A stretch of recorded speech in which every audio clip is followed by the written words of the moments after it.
આણંદના પેટલાદમાં રાષ્ટ્રની એકતા અખંડિતતાના શિલ્પી સરદાર વલ્લભભાઈ પટેલની 150મી જન્મજયંતિ નિમિત્તે પેટલાદ વિધાનસભામાં સરદાર અટ 150 યુનિટી માર્ચ અંતર્ગત પદયાત્રાનું આયોજન કરવામાં આવ્યું હતું।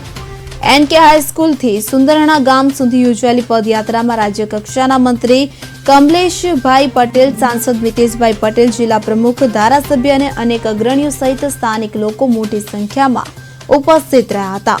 પદયાત્રામાં શ્રદ્ધાંજલિ રૂપે સરદાર પટેલની પ્રતિમા પર ફૂલહાર અને સૂતરની આંટી અર્પણ કરવામાં આવી અને સુંદરણા હાઈસ્કૂલ ખાતે સમારંભમાં સરદાર પટેલના જીવન અને એકતા માટેના કાર્યની પ્રશંસા કરવામાં આવી। પદયાત્રા દરમિયાન ગામે ગામ ગ્રામજનો અને સેવાભાવી સંસ્થાઓ દ્વારા પાણી, શરબતની વ્યવસ્થા કરવામાં આવી।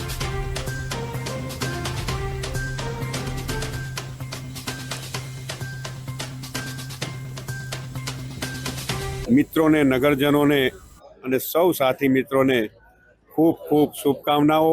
આવો સાથે રાષ્ટ્રીય ચેતનાને જગાવવા, અખંડ ભારતને કાયમી અખંડ રાખવા અને વિકસિત ભારતના નિર્માણમાં સરદાર સાહેબે જે એકતાનો સંદેશ આપ્યો, એકતા પરમો ધર્મને આગળ વધારી જગ યાત્રા બનાવીએ, એ જ અભ્યર્થના સાથે આજે સાહેબ જે જગ્યાએ અભ્યાસ કર્યો છે સરદાર સાહેબ, એવી પવિત્ર તીર્થભૂમિથી આજે પેટલાદ વિધાનસભાની યાત્રાનું પ્રસ્થાન થઈ રહ્યું છે। મિત્રોને, નગરજનોને